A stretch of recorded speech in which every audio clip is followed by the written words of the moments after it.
fly I'm going to tie now is a very well known Icelandic dry fly pattern for their huge brown trout. It's a pattern called a Galdralöpp, which, excuse my pronunciation, but I looked it up and it's actually just the Icelandic word for Bibio, which many of us will know. So it's one of the larger terrestrials, and just the Icelandic trout react very, very well to it. This is a pattern originally designed by a gent named Jon Adelstein, but there's actually a couple of different versions. The version I'm actually going to tie is by a guide named Askir. All of this data was provided to me by a legend, a guiding legend named Gumi. Him and his father Bjarni, very well-known anglers, very successful trout anglers up on the Big Laxa, Northern Iceland, and they have the lodge at Laxadal. Really, really great people, great family, but he has been sharing all of this with me, so if my information is correct, you don't shoot the messenger, you can actually go and blame Gumi direct. So tying thread is going to be 10-0 Vivus, and I've got a size 10 hook in the vise. Just make sure that you're using strong hooks. You know, if you do go to the likes of Laxadal, the size of the trout are averaging around 4 pounds, and most seasons they do get them into double figures up there. These fish are huge, they're really, really strong, so you need hooks that are essentially up for it. I've actually got 2 flies. I was up there last year. I've actually bought two of the patterns home with me. These were supposed to be what I was using as copies. As you can tell, I think they've definitely seen better days. So this is actually one version. You can see with a black tapered wool body and then like a red game hackle in the thorax. That's probably the original, I guess, the Jon Adelstein. The one I'm going to tie is a different version, a slightly different version, which has a palmed hackle through the body. Palmed hackle. But actually the original, these did have legs. They've just been chomped by the fish. There were legs kind of coming back down here. So, first things first, get that tying thread on. We've got some knotted pheasant tail legs coming out the back end. Just put a firm thread base down. I'm trying to line up the pheasant tail fibres that they end around the same area. Don't worry about them not pointing in the same direction, all that kind of stuff. It doesn't make any difference on this fly, so don't be too finicky about, you know, oh, one's pointing up, one's pointing down. It doesn't matter at all. So when you're happy with the length, tie all 4 in at the same time. There's going to be a piece of foam coming down on top of these, so again, don't be too precise about where they're sitting. What I do like to do though is make sure that 2 is going down one side of the hook and 2 is going down the other, which I'll show you now, like so. Nothing more fancy than that. Snip off the butt sections. You can come up and over them slightly.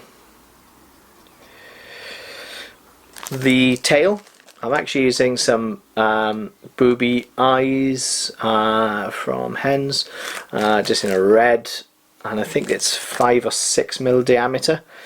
And what I do with the cylinders, I bring it up and I actually cut a small angle, which is easier from a tying in point, and just try and measure that up so that the cut, where the cut starts, aligns with where the tail, those little pheasant tail legs are tied in. And don't be too precise about crushing down every piece of foam, because that just adds buoyancy. We're just adding buoyancy with that foam. These fish really well in fast water as well, hence why you don't want to be taking too much buoyancy out of the fly. So just taper that down, and that's just sitting. Make sure it's going down the center, and just try and keep those legs either side, like so. When you're happy, just bring it back up. Just make sure that it's securely in place, like so.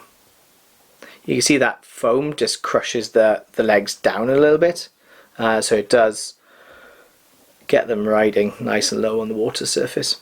So when you're happy that that's secured, cut it back. I'd probably say you need a length of probably around 5 to 7 mil protruding back. When you're happy, cut it. There's going to be a palmed hackle, and the hackle is going to be a red game. So it's got a red game here, red game, ginger, something similar to that. Don't be too precise, don't buy something specific for it. Just going to measure, before pulling the feather off, just going to measure, that looks good. Just measure the length of the fibre. We go back slightly on the cape. A bit more. There you go. So I'm going to tie it in from the tip. So that's all I do. Strip off the base. This leaves you with a nice feather, and up the top I'm just going to stroke all of these fibres back. So you've got a nice workable feather, just like so. When all of those are stroked back, come in with a tip and just create a tying in point, like so. And that's going to start right up by the foam. So bring that in, like so. Make sure it's nice and secure.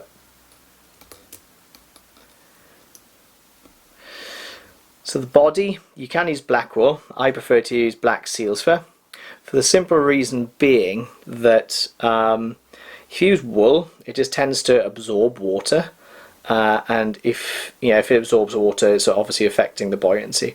Whereas with seal's fur, you've got more chance of trapping air in the seal's fur, and it does react well to floatants such as whatever you want to use, your dilly wax, your gink, dry magic, whatever. So I'm just going to use seal's fur, and don't dub it in too tightly, because again you want that straggly look to the fly. So just bring that up in the thorax here, and just take that down the body.